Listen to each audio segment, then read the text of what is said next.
Hello दोस्तों, मेरा नाम अर्जुन कुमार, आपका अपना यूट्यूब चैनल KGA सेकंड में आपका स्वागत है। जैसे कि आप लोगों को पता होगा, हमने एक नया सा सीरीज स्टार्ट किए थे जो खासकर बिहार SI दरोगा को जो 2021 में एग्जाम होने वाला है। अभी तक आपको पता होगा हम 4 वीडियो अपलोड कर चुके हैं। अगर आप उस वीडियो को नहीं देखे हैं तो इस वीडियो से पहले आप उस वीडियो को देखिए, क्योंकि हम शुरू में बताए हैं कि एग्जाम के नज़दीक तक 70 टॉपिक को पढ़ना है, तो ये 5वां टॉपिक है। अगर आप उस 4 वीडियो को नहीं देखे हैं तो पहले आप उस वीडियो को देखिए और कॉपी बनाइए और बारी बारी से लिखिए। क्यों? क्योंकि GS बिहार ऐसा दरोगा में GS सबसे बड़ा एक मायने रखता है, क्योंकि मैथ भी पूछा जाता है, मैथ और करंट से, लेकिन मैथ बस बहुत कम नंबर में, यानी कि 5 से 6 नंबर होता है उसका। लेकिन GS एक ऐसा रोल है उसमें कि अगर आप GS को आप पकड़ते हैं, अच्छा से तैयारी करते हैं, तो आप PT का क्वालिफाई आराम से कर सकते हैं। तो आप सबसे पहले उस 4 वीडियो को देखिए, तभी आप इस वीडियो को देखने में काफ़ी अच्छा होगा। अगर आप नहीं देखें तो उसके बाद इसका भी आप देख लीजिएगा। चलिए हम आज स्टार्ट करते हैं ब्लड के बारे में। हम आज ब्लड को देखेंगे कि ब्लड से रिलेटेड जितना भी क्वेश्चन होगा उसको हम देखेंगे। चलिए ब्लड से रिलेटेड देख लेते, तो थोड़ा कुछ पहले फैक्ट देख लेते हैं। इनसे स्टार्ट में क्या क्या क्वेश्चन बन सकता है। अगर पूछा जाए ब्लड से कि शरीर में कितना ब्लड पाया जाता है, तो आप लोगों को पता होगा। यानी शरीर में पूछा जाए, शरीर में यानी मानव शरीर में कितना लीटर रक्त पाया जाता है, तो पता ही होगा 5 से 6 लीटर। यही अगर ml में पूछ ले तो कितना होगा?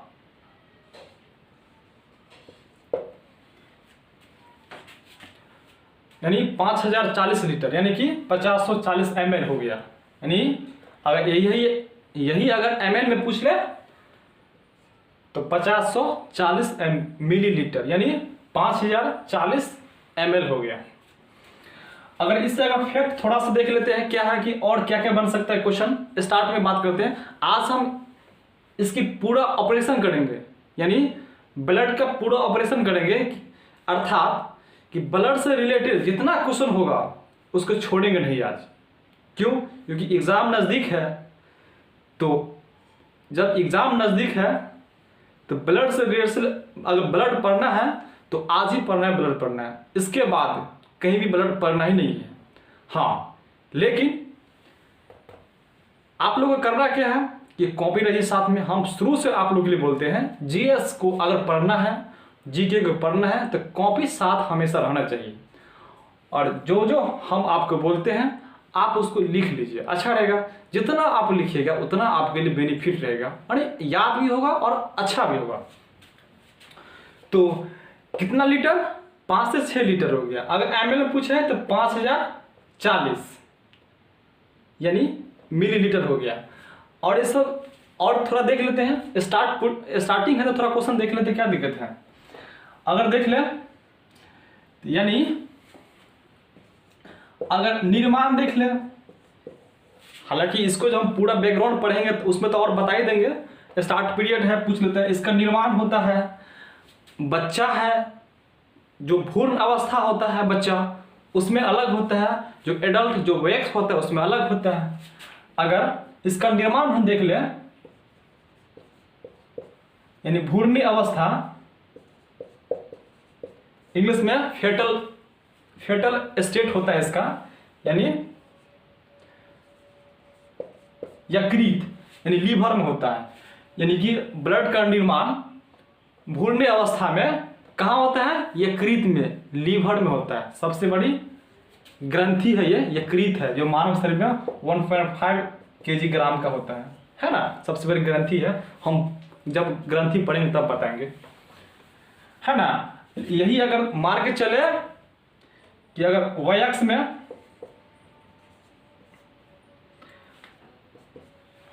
में देख ले, इसका निर्माण कहाँ होता है? तो अस्थि मज्जा में होता है। कहाँ होता है? अस्थि मज्जा, यानी कि बोन मेरो। कहाँ होता है? बोन मेरो होता है। तो अगर रक्त का निर्माण पूछ ले वयस्क में तो अस्थि मज्जा में, और अगर भूलने अवस्था में तो यकृत में पूछ लें। आजकल होता क्या है कि सबको पता है कि रक्त का निर्माण कहाँ होता है, अस्थि मज्जा। अब ये क्वेश्चन नहीं पूछ रहा है, आप पूछ लेगा क्या कि अस्थि मज्जा की किस में होता है, तो यही तो क्वेश्चन पूछ लेता है। यानी हिमाइटो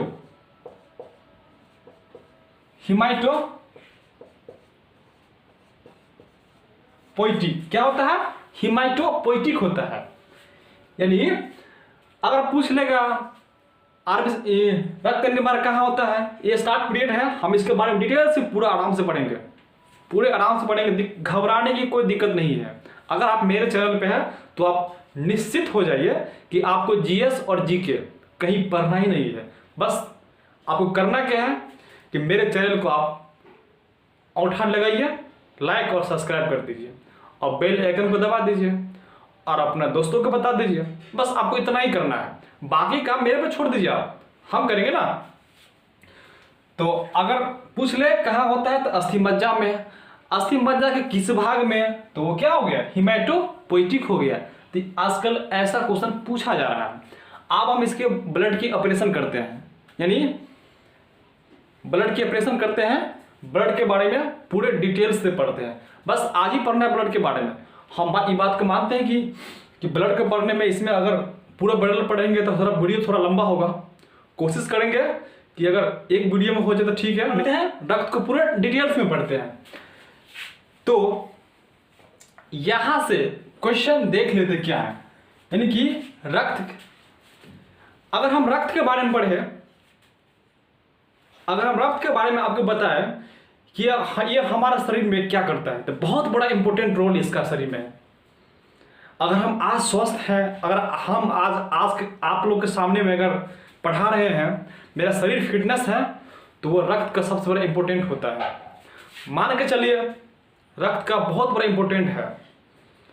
अगर कोई बीमारी जो आता है, सबसे बड़ी बात है बीमारी को छोड़िए, अगर हम सांस लेते हैं तो सांस लेने में जो को सहायता, सबसे ज़्यादा सहायता करता है रक्त ही करता है।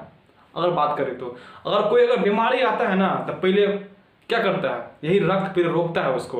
रक्त के कौन भाग रोकता है वो तो हम पढ़वे करेंगे, हम ऑपरेशन बताएंगे, ऑपरेशन अभी इसका ऑपरेशन हम करेंगे, वो तब बताएंगे, पूरा चीर फाड़ करेंगे, तब आपको बताएंगे पूरे क्वेश्चन को, एक एक क्वेश्चन को हम देखेंगे। आप देखिएगा, आपको पता चल जाएगा, किसी ब्लड के बारे में आपको एहसास खुद हो जाएगा कि ये क्या है नहीं है। तो हम तो बता दें, मतलब क्या है ना, शरीर का सबसे बड़ा इंपॉर्टेंट पार्ट इसको माना जाता है ना। मान के चलिए कि वो होता है, तो चलिए देख लेते हैं क्या कि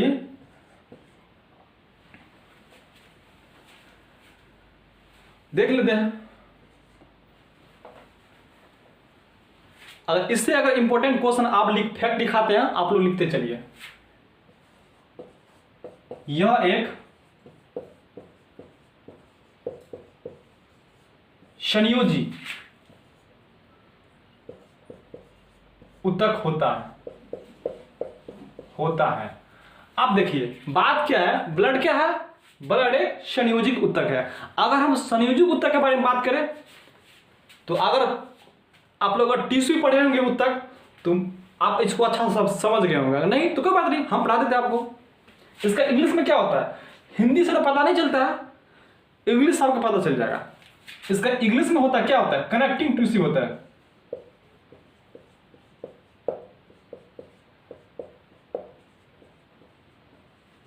क्या होता है, कनेक्टिंग टिश्यू होता है। कनेक्ट मतलब जोड़ना, क्या होता है, जोड़ना। तो ब्लड क्या है, एक कनेक्टिंग टिश्यू है, यानी संयोजिक ऊतक है। तो आप बताइए, इसका मतलब हुआ शरीर का जोड़ना, शरीर के हर पार्ट्स को जोड़ने का काम करता है। तो ब्लड का भी तो काम होगा, हर पार्ट्स को जोड़ना होगा। तो क्या है, ब्लड भी हर एक पार्ट्स को जोड़ने का काम करता है। आप जैसे मांसपेशियां देखे होंगे, मांसपेशी को आप देखिएगा ना, तो एक बड़ा जाल की तरह पूरे शरीर में फैला रहता है, जिसको हम नस कहते हैं। नस में जो आप देखे होंगे, वो क्या करता है, वो जोड़ने, वो एक दूसरे को बांध के रखता है वो। तो क्या है, यह एक संयोजित ऊतक है। अगर बीच में संयोजित ऊतक आ गया तो क्या कीजिएगा, छोड़ दीजिएगा? नहीं छोड़िए उसको, क्योंकि एग्जाम ना है। अरे कहाँ से कौन क्वेश्चन आकर पूछ लेगा? बिहार के ना कंपटीशन का कोई भी क्वेश्चन को ना आप छोड़ नहीं सकते हैं। यही तो है, जिसको आप छोड़ दीजिएगा ना वही क्वेश्चन आपको आ जाएगा। तब प्रॉब्लम से है। तो क्या करें, जो रास्ता में है उसको छोड़ना नहीं है, उसको पढ़िए देना, टेंशन मुक्त रहेगा। 5 मिनट लगेगा, इसको देख लेते क्या है, संयोजित ऊतक है, क्योंकि रास्ता में आ गया है तो उसको काहे छोड़िएगा इसको। चलिए देख लेते हैं। अगर हम संयोजित ऊतक के बारे में बात करें तो चल थोड़ा संयोजित ऊतक में 2 मिनट देख लीजिए, मात्र 2 मिनट, भागिए मत, उसको थोड़ा देख लीजिए। अब कॉपी में उसको लिखते चलिए। क्या कीजिएगा, मजबूरी है, सरकारी नौकरी चाहिए ना सबको, तो नौकरी तो चाहिए तो पढ़ना तो पड़ेगा ही। चलिए थोड़ा देख लेते हैं संयोजित ऊतक के बारे में। तो इसका निर्माण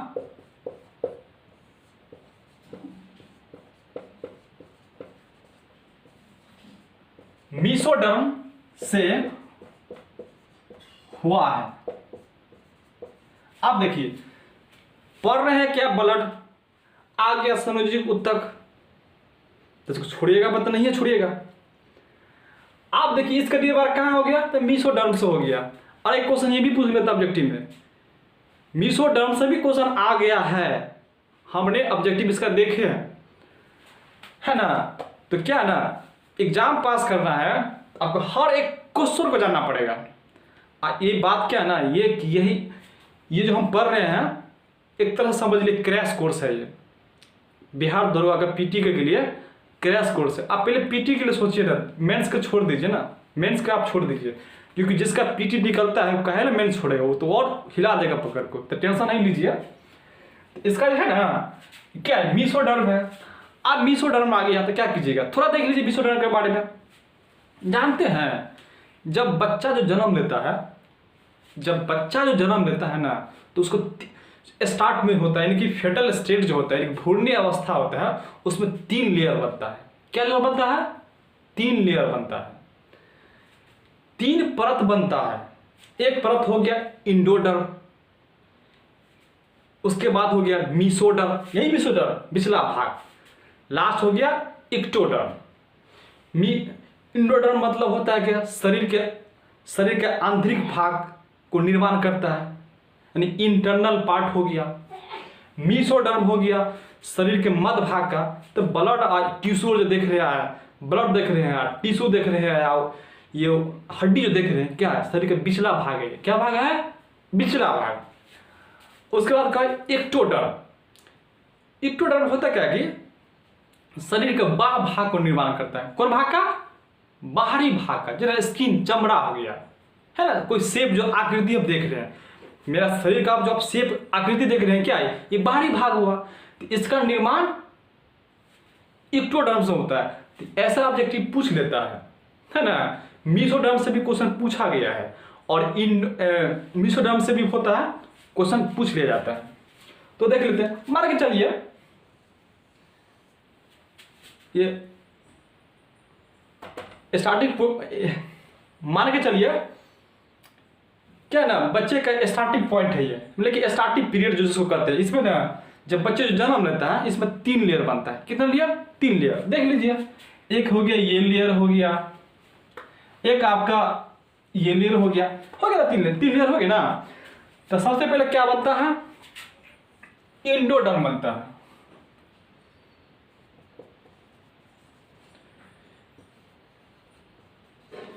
इंडोडर्म, इंग्लिश में हिंदी में दोनों में एक ही होता है। क्या कीजिएगा, लिखना पड़ेगा ना, इंडोडर्म। आप देखिए ये हो गया इंडोडर्म। इसमें होता क्या कि शरीर के आंतरिक भाग का निर्माण करता है। देखिए, अगर आपको ब्लड को पूरा डिटेल्स में समझना है तो टाइम देना ही पड़ेगा, आपको भागना नहीं है। अगर हम सब कुछ छोड़ छाड़ के चले तो नहीं समझ में आएगा। ब्लड को आज ही पढ़ना है, मतलब मेरे चैनल पर आप ब्लड पढ़ लीजिए। आप देखिए दुनिया का कोई भी क्वेश्चन होगा आप नहीं छूटने वाला है। तो टाइम तो आपको देना ही पड़ेगा। क्या करता है ये शरीर के आंतरिक भाग का क्या करता है, निर्माण करता है। आंतरिक भाग में जो स्टार्टिंग होता है, जैसे एग्जाम्पल इसका देख ले, ये एंडोडर्म से क्या क्या चीज का निर्माण करता है, यही क्वेश्चन पूछ लेता है। आमाशय हो गया, आमाशय तो आप जानते ही होंगे। यकृत हो गया, फेफड़ा हो गया, है ना। ये सब क्या है, जो एंडोडर्म क्या करता है, इसको निर्माण करता है। एंडोडर्म इसको निर्माण करता है। अगर मध्य भाग को देख ले, यहां देख लेते हैं मध्य भाग को। मध्य भाग क्या हो गया, मीसोडर्म हो गया। क्या हो गया, मीसोडर्म। क्या हो गया, मीसोडर्म। यही मीसोडर्म हो गया, है ना। मध्य भाग का निर्माण, मध्य भाग को जो निर्माण करेगा, एग्जाम्पल देख लेते हैं। इसका जो एग्जाम्पल होगा,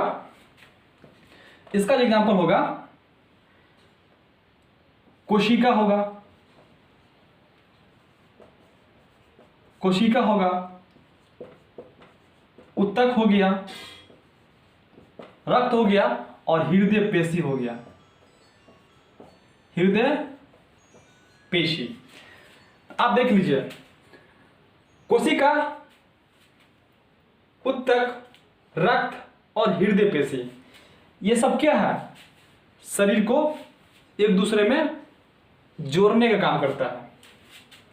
एक और हो गया आपका वो हड्डी हो गया ना, हड्डी इसमें चला गया, हड्डी हो गया। आप देखिए ये सब क्या है, मीसोडर्म भी इसको सब क्या करता है, निर्माण करता है। ये सब किसी में आता है ना। रक्त और बोन्स जब होगा, टिश्यू से उत्तक हो गया, ये आपको संयोजिक में आता है। संयोजिक उत्तक के अंतर्गत ये आता है, संयोजिक में ही सब आएगा। यही चीज तो पढ़ना है आपको।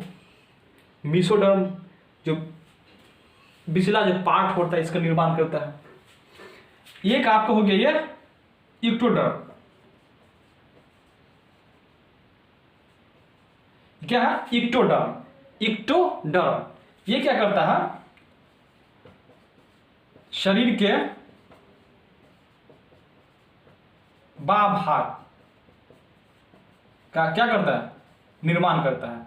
अगर इसका एग्जाम्पल देख ले तो ये त्वचा हो गया और आकृति हो गया आपका, आकृति हो गया। तो ये सब क्या होगा, उदाहरण होगा। तो क्या हो गया, मीसोडर्म आप देख लिए, जो कोशिका, उत्तक, रक्त और हृदय पेशी, हड्डी सब हो गया, इसका निर्माण करता है। ये पूरा पार्ट आपको संयोजक में चलाएगा। यानी कि क्या है, शुरू से पढ़िए आप देखिए। ब्लड क्या है, यह यानी ब्लड, यह एक संयोजक उत्तक है। तो एक क्वेश्चन यहां से भी आ जाएगा, ब्लड क्या है, ब्लड एक संयोजक उत्तक है। अगर हम 5 थोड़ा एक्स्ट्रा देख लिए इसका, कि अगर संयोजक उत्तक बनता है, इसका निर्माण किससे होता है, तो मीसोडर्म से होता है। अगर मीसोडर्म के बारे में समझे तो ये थर्ड लेयर का जो पिछला लेयर आपका हो गया, ये मीसोडर्म हो गया आपका, ये आपका मीसोडर्म हो गया। मीसोडर्म आई हो गया इंडोडर्म। क्या हो गया, इंडोडर्म हो गया। तो सो आप देख रहे हैं, तो रास्ता में अगर काहे ना छोड़िएगा, उसको बना दीजिए। तो इसको क्या कीजिए, इसको उतार लीजिए कॉपी में। क्या कीजिएगा, संयोजिक उत्तक बारे में और थोड़ा जान लेते हैं, क्योंकि इनसे रिलेटेड ये है। जितना आप इसको अंदर खंगालिएगा उतना आपको ये समझने में अच्छा होगा। इसको और देख लेते हैं कि इनसे और क्वेश्चन क्या बन सकते हैं। यानी कि शरीर का, है ना, 30% भाग, यानी कि सबसे ज्यादा, क्या, सबसे ज्यादा, यानी शरीर का 30% भाग संयोजिक उत्तक निर्माण करता है। क्योंकि हड्डी और जो है ना, हड्डी सब हो गया, आपको सेल सब हो गया, वो इसमें ही आ जाता है। 30% भाग, यानी 30% जो आकृति फिगर होता है ना, वो किससे होता है, संयोजिक उत्तक ही निर्माण करता है। तो ये क्वेश्चन पूछ लेता है कि शरीर का सबसे ज्यादा भाग कौन निर्माण करता है? तो आप उसको आंख मूंद के मार दीजिए, संयोजित ऊतक। ठीक है ना? एक क्वेश्चन इसमें इसी में देख लेते हैं कि यह शरीर के किस किस भाग में पाया जाता है? तो आपको पता होगा, रक्त, ऊतक, और यह हड्डी हो गया, हड्डी एवं सभी मध्य भाग जिसको कहते हैं, मध्य भाग में पाया जाता है। तो यहां तक आपका क्या हो गया? संयोजित ऊतक हो गया। अभी भी इसको छोड़ेंगे नहीं, अब इसको पार्ट्स में चलते हैं। पार्ट्स पढ़िएगा तभी आपको ये क्लियर होगा। इसका ना 3 पार्ट होता है। क्या होता है? 3 पार्ट देख लेते हैं। एक आपका हो गया तरल संयोजित ऊतक, नहीं सॉरी, तरल संवहनीय संवहनीय संयोजित ऊतक। दूसरा आपका हो गया वास्तविक ऊतक। तीसरा आपका हो गया कंकाल ऊतक। तो हमको क्या करना है? तरल संवहनीय ऊतक पढ़ना है, क्योंकि उसी में आपको तरल पदार्थ, लिक्विड, द्रव है, उसी में आएगा। तो आपको समझ गए आप, इसको आप लिख लीजिए। चलिए इसका पार्ट देखते हैं। इसके 3 पार्ट है। कितना पार्ट है इसका? 3 पार्ट्स देख लेते हैं, क्योंकि पार्ट से इसका क्लियर होगा। पहला आपका हो गया तरल अथवा संवहनीय संयोजी ऊतक। संयोजी ऊतक क्या हो गया? पहला पार्ट हो गया। तीसरा पार्ट इसका है वास्तविक संयोजित ऊतक।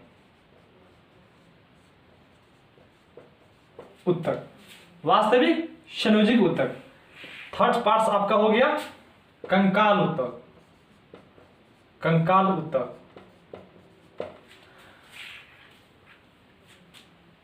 हमारा टॉपिक ये नहीं है, ब्लड है। हम आज ब्लड के बारे में पढ़ेंगे। कंकाल मेरा भी टॉपिक है, नेक्स्ट टाइम बताएंगे। अभी हम फिलहाल फोकस ब्लड पे करते हैं। तो ये किस में आएगा?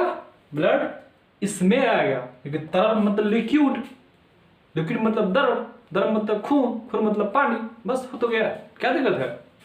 तो हमको इसमें जाना है।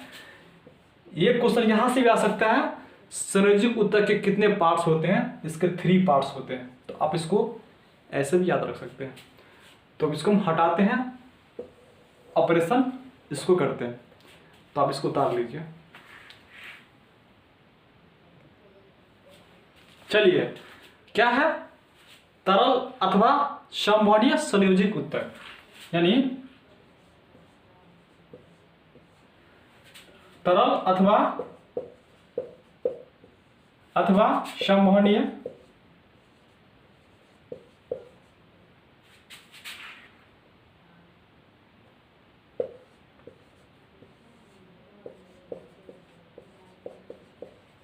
संयोजित ऊतक है ना। इसके बाद हम थोड़ा देख लेते हैं क्या है ये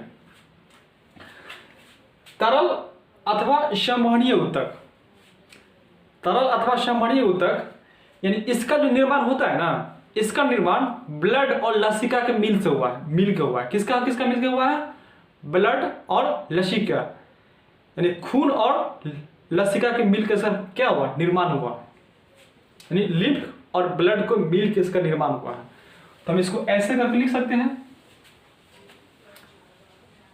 है ना। इसका निर्माण ब्लड और लिम्फ को मिलकर हुआ है। अगर यही क्वेश्चन को घुमा के पूछ दे कि इनमें से कौन तरल संवहनीय संयोजित ऊतक है, तो ऑप्शन में दिया रहे ब्लड और लिम्फ दिया रहे, लिम्फ दिया रहे, तो दोनों आंसर होगा, है ना। ये दोनों को क्या कहते हैं, तरल अथवा संयोजित ऊतक कहते हैं, क्योंकि दोनों के मिलकर इसका निर्माण हुआ है, निर्माण हुआ है।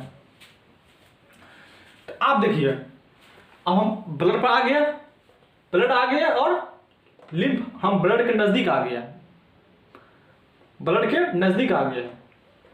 तो अगर ऑप्शन में सीधा पूछ ले ब्लड क्या है, तो तरल, ब्लड एक तरल अथवा संबंधित संयोजक ऊतक है, तो ऐसे भी सही है, सही है। अगर घुमा के पूछे कि तरल संबंधी ऊतक के उदाहरण कौन कौन है, तो ब्लड और लिम्फ है, इसका हो जाएगा, लिम्फ आपका हो गया। तो अब हम क्या करते हैं कि ब्लड और लिम्फ के बारे में पढ़ते हैं। तो ये तो आपका टॉपिक तो यही मेरा है, ब्लड है, हम तो ब्लड के बारे में पढ़ेंगे। लेकिन क्या है ना, लिम्फ आ गया, छोटका सा है, WBC का ये छोटका भाई है, ये जना WBC होता है ना, ब्लड को जो पार्ट्स हम पढ़ेंगे उस टाइप में का ये छोटका है, इसको पढ़ लेते हैं, छोटका है, उसको हटा देते हैं, उसके बाद इसका ऑपरेशन कर देंगे। तो ठीक है, इसको पढ़ लेते हैं। तो आप इसको स्क्रीनशॉट ले लीजिए इसको। नेक्स्ट क्या है, लिम्फ। इसका हिंदी क्या होता है, लसिका, लसिका। अगर इसके बारे में थोड़ा हम जान लेते हैं, यह एक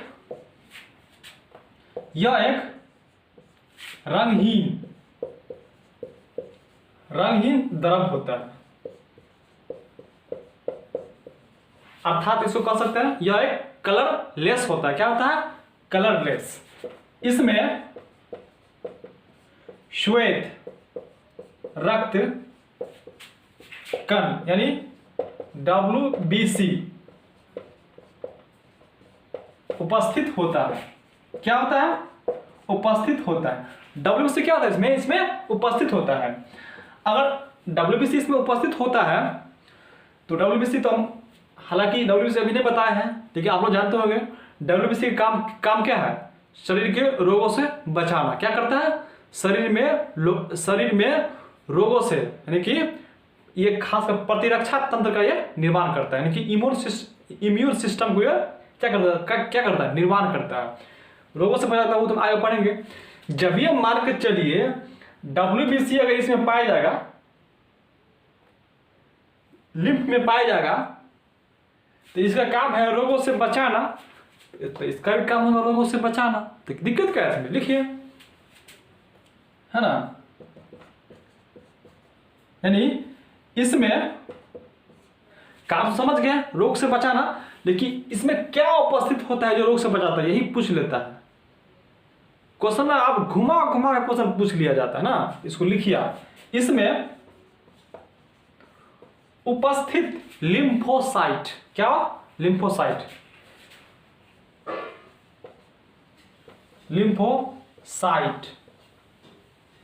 यानी इसमें उपस्थित, मतलब लिम्फ में उपस्थित लिम्फोसाइट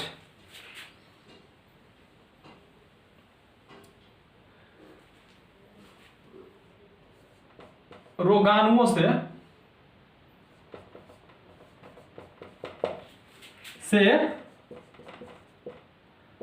बचाता है। क्या करता है, रोगाणुओं से बचाता है। इसमें और क्या क्या क्वेश्चन बन सकता है, तो मान के चलिए कि जब हम सांस लेते हैं ना, सांस अंदर गया O2, बाहर आया CO2, बाहर क्या आया, बाहर आया CO2।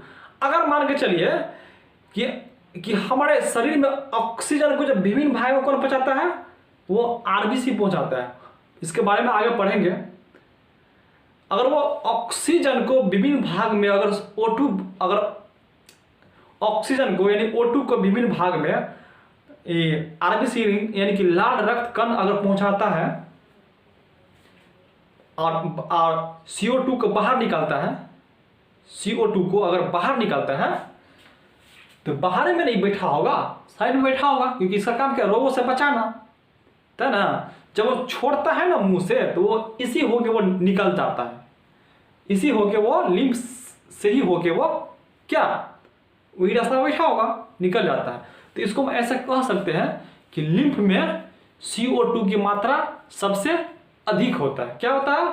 सबसे अधिक होता है। कम क्या चीज की मात्रा होगा? कम इसमें ऑक्सीजन की मात्रा होगा।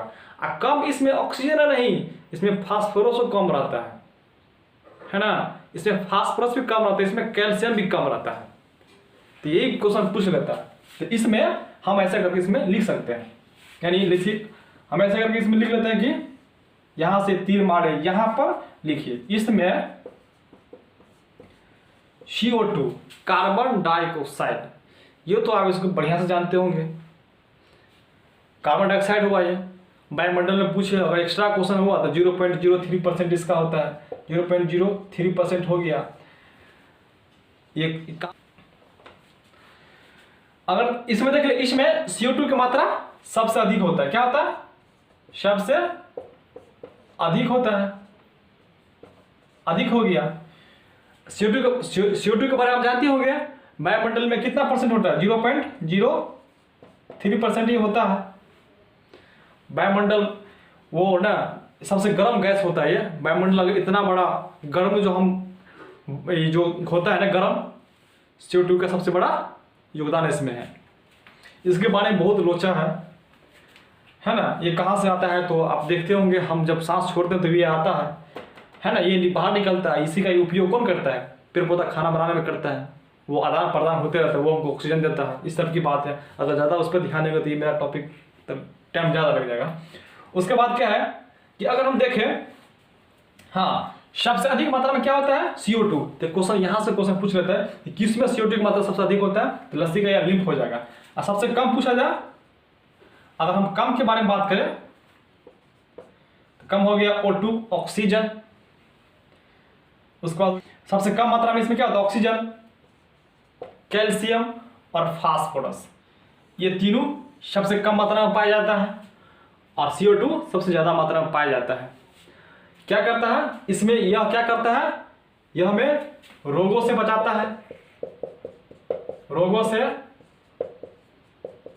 हालांकि रोग से हमें WBC भी बचाता है, तो WBC इसी में ना पाया जाता है। तो बात क्या है, कान यहाँ से पकड़े या यहाँ से पकड़े, WBC अगर इसमें पाया जाएगा तो WBC काम क्या है? रोग से बचाना, कोई बीमारी से हमको बचाता है वो। तो वो अगर इसमें है तो इसका काम यही होगा। ये नहीं कहेगा जब भाई हम काम करे छो ई काम तो तुम तो यहाँ कर दिए, नहीं कर तो झगड़े हो जाते, यहाँ बात यहाँ पर।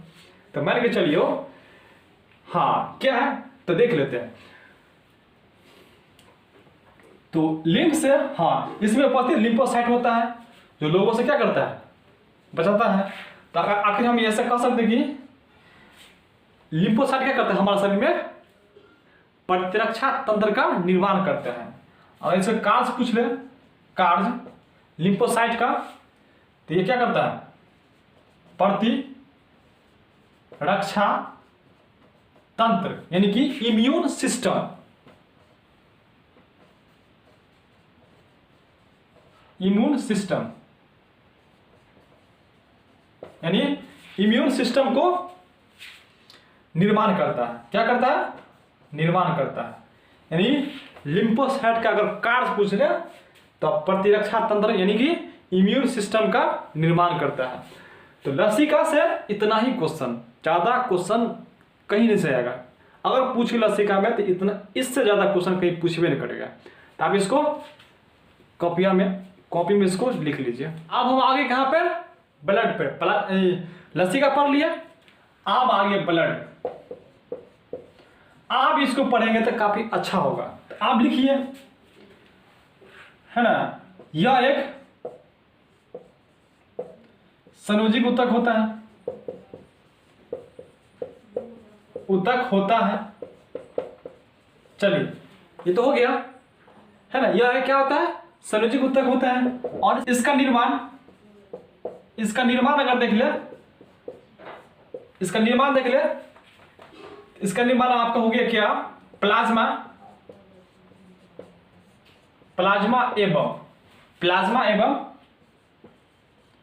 रक्त कणिकाएं, यानी ब्लड से, प्लाज्मा एवं रक्त कणिकाओं से मिलकर हुआ है। चलिए, ब्लड के बारे में स्टार्ट में बताए थे, जो कुछ फैक्ट था ये यहाँ से ओरिजिनल फैक्ट चलेगा कि ये क्या शनियुग तक है। उसके बाद जान ले कि एक और कुछ फैक्ट बताएगा जिसको इसका हम ऑब्जेक्टिव लास्ट में बताएंगे। जैसे कि मान के चलिए इसका रक्त का पीएच मान 7.4 होता है तो ये क्षारीय हो गया। और ये क्या कर इसके कुछ कार्य भी होता है, शरीर के ताप को नियंत्रण करता है। हालांकि नियंत्रण आपको हाइपोथैलेमस करता, ग्रंथि करता है, लेकिन वो इसी का ये कंट्रोलिंग में ये भी रहता है। वो शरीर के विभिन्न हार्मोन्स को क्या करता है, वो ये भी कंट्रोल करता है, ये भी करता है। तो क्या इसका निर्माण प्लाज्मा और रक्त कणिका यानी कि ब्लड सेल से हुआ है। तो यहां से क्वेश्चन बन रहा है, आप धीरे धीरे इसका ब्लड का लेवल उठ रहा है। ये प्लाज्मा भी रास्ता में आ गया, तो प्लाज्मा भी ब्लड में होता है ना। प्लाज्मा भी क्या उसमें रक्त में होता है। आप देखिएगा ब्लड में आपको तो लगता है वो खाली खून है ना उसमें है, देखिए खून नहीं है उसमें, खाली लगता है कि लाल खून है, लेकिन उसमें इतना चीज रहता है ना। आप कभी जो है किसी का जब खून जांच होगा उसको रिपोर्ट देख लीजिएगा, कितना चीज में लिखा रहता है इसमें। तो एग्जाम के दृष्टिकोण से उतना जरूरी नहीं है, लेकिन जो फैक्ट है वो आपको तो बताना पड़ेगा, लेकिन आपको भी तो याद रखना ही पड़ेगा। चलिए हम आप प्लाज्मा के बारे में देख लेते हैं, प्लाज्मा आखिर है क्या। तो मान के चलिए ये ब्लड है, ब्लड का आकृति उससे भी उभयातबल होता है, वो इस टाइप का होता है, वो सीडी डिस्क आप देखे होंगे उस टाइप का होता है ना। इसमें होता क्या है कि ब्लड में 55% प्लाज्मा होता है। क्या होता है, प्लाज्मा होता है। ये 45% क्या होता है, यानी कि ब्लड सेल होता है, यानी कि रक्त कणिकाएं होता है। तो हम अब क्या करते हैं, प्लाज्मा के बारे में पढ़ लेते हैं। अच्छा रहेगा, प्लाज्मा से भी क्वेश्चन पूछ लेता है, तो देख लेते हैं इसके प्लाज्मा के बारे में। आप इसको लिख लीजिए, प्लाज्मा के बारे में। प्लाज्मा क्या हो गया, प्लाज्मा। अगर हम इसके बारे में कुछ फैक्ट देखें, देखिए यह एक हल्के पीले रंग, इसका रंग क्या होता है, पीला रंग होता है, हल्के पीले रंग, पीला होता है, पीले रंग का चिपचिपा यानी चिपचिपा द्रव होता है क्या होता है, हल्के पीले रंग का चिपचिपा द्रव होता है, जो आयतन यानी वॉल्यूम पूरे आयतन यानी कि पूरे भार के हिसाब से, यानी कि पूरे आयतन के हिसाब से, क्या होता है, यानी 55% पाया जाता है ना, पाया जाता है। नेक्स्ट और देख ले, यह एक क्षारीय होता है। क्या होता है, क्षारीय। आप क्षारीय आ गया, ये आपके केमिस्ट्री का है। ज़्यादा अगर इस पर चर्चा करेंगे तो क्लास कहाँ से कहाँ चल जाएगा, सीधा समझ लेते हैं। यानी कि इसका जो पीएच मान होता है ना, पीएच मान होता है इसका 7.4 होता है। क्या होता है, 7.4। थोड़ा देख लेते हैं, अगर पीएच मान अगर 7 से कम है तो जानते होंगे तो क्या होता है, वो अम्लीय होता है। क्या होता है, अम्लीय हो गया। अगर पीएच मान अगर 7 से अगर अधिक है तो क्या होगा, तो वो क्षारीय हो गया। क्या हो गया, क्षारीय। अगर पीएच मान अगर 7 है तो क्या होगा, उदासीन होगा। क्या होगा, उदासीन। जल एक उदासीन है। तो क्या 7.4 है तो 7 से अधिक है तो क्या क्षारीय होगा। चलिए इसको हम हटा देते हैं। चलिए अगर हम नेक्स्ट देखें, क्षारीय होता है अब पूरे 55% होता है। क्या होता है, 55%। चलिए नेक्स्ट देखें कि ब्लड में सबसे ज्यादा प्लाज्मा ही होता है, पूरे 55% होता है, 45% ब्लड सेल होता है। चलिए इसमें प्लाज्मा के बारे में देख ले, यानी इसमें प्लाज्मा के बारे में देख लेते हैं। इसमें 90% जल पाया जाता है। सबसे ज्यादा मात्रा में जल प्लाज्मा में ही पाया जाता है। जब आप किसी को ब्लड को डोनेट करते होंगे, देखे होंगे ना, तो रहता है जब हम ब्लड डोनेट करते हैं तो दिखाता है उसका वजन कितना और रहता है, मतलब कि देखने में कुछ बड़ा लगता है, यानी कुछ ज्यादा लगता है। जब हमको वो वापस करके देता है तो रहता है कितनों, देता है कितनों। तो वही बात हो गया। क्या करता है वो ब्लड, क्या करता है, प्यूरिफाई करने के लिए दे दिया जाता है। उसमें क्या करता है, पूरे प्लाज्मा को साइड कर देता है। तो जब ये प्लाज्मा चल गया, बच गया, ब्लड सेल बच गया, वो तो ब्लड तो उससे कम रहता है, 45% है। इसी कारण से देखने में थोड़ा क्या लगता है, कम लगता है। वही प्लाज्मा को साइड कर देता है। तो चलिए, प्लाज्मा में 90% क्या होता है, जल होता है। इसके अलावा और 7% क्या होता है, प्रोटीन होता है। क्या होता है, प्रोटीन होता है। चलिए, अगर हम इसको फिगर देख लें तो यही बात हो गया, 55% प्लाज्मा, 45% क्या हो गया, ब्लड सेल हो गया। तो प्लाज्मा से, और इसके अलावा और रहता है कुछ कार्बनिक तथा अकार्बनिक पदार्थ इसमें रहता है। तो अगर परसेंटेज पूछे तो प्रोटीन 7%, जल पूछे 90% किसमें, तो प्लाज्मा में। किसमें, प्लाज्मा में। चलिए, इसको आप स्क्रीनशॉट ले लीजिए। रक्त कणिकाएं, क्या हो गया, रक्त कणिकाएं। इंग्लिश में ब्लड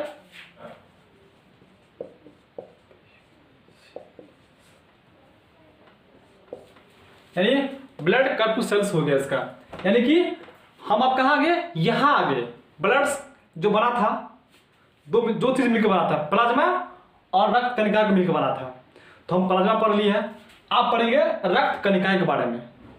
शुरू में बताए थे हमको पोस्टमार्टम करना है, यानी कि पोस्टमार्टम सहित, ऑपरेशन सहित पोस्टमार्टम करना किसका, तो ब्लड का। यानी कि अर्थात कहने का अर्थ हुआ एक भी क्वेश्चन छूटना नहीं चाहिए। आप लोग खाली कॉपी में इसको लिखते चलिए। तो अब यहां देख लेते हैं, इसका 3 पार्ट्स होता है। कितना पार्ट होता है इसका, 3 पार्ट्स। एक पार्ट आपको हो गया, एक पार्ट आपका हो गया लाल रक्त कण। क्या हो गया, लाल रक्त कण। इसको हम क्या कहते हैं, रेड ब्लड कॉर्पुसेल्स हो गया। इसको कहते हैं RBC। एक और नाम है, यही नाम पूछ लेता है, इरिथ्रोसाइटस हो गया। इरिथ्रोसाइटस,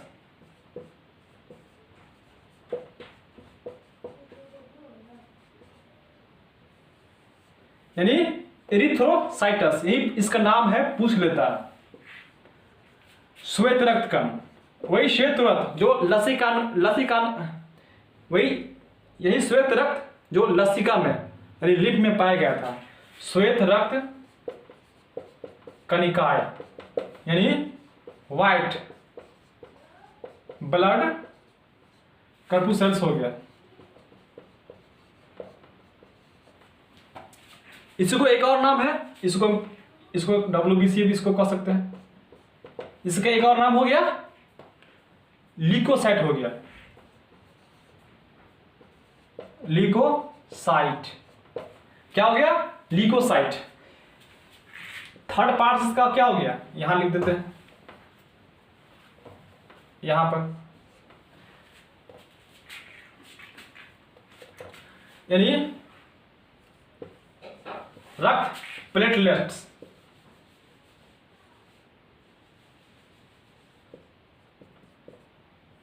यानी कि रक्त प्लेटलेट्स हो गया, यानी कि इसका एक और नाम क्या है, विवाणु। विवाणु या पट्टिकाणु, नाम सुनोगे। तो वीडियो काफी लंबा हो चुका है।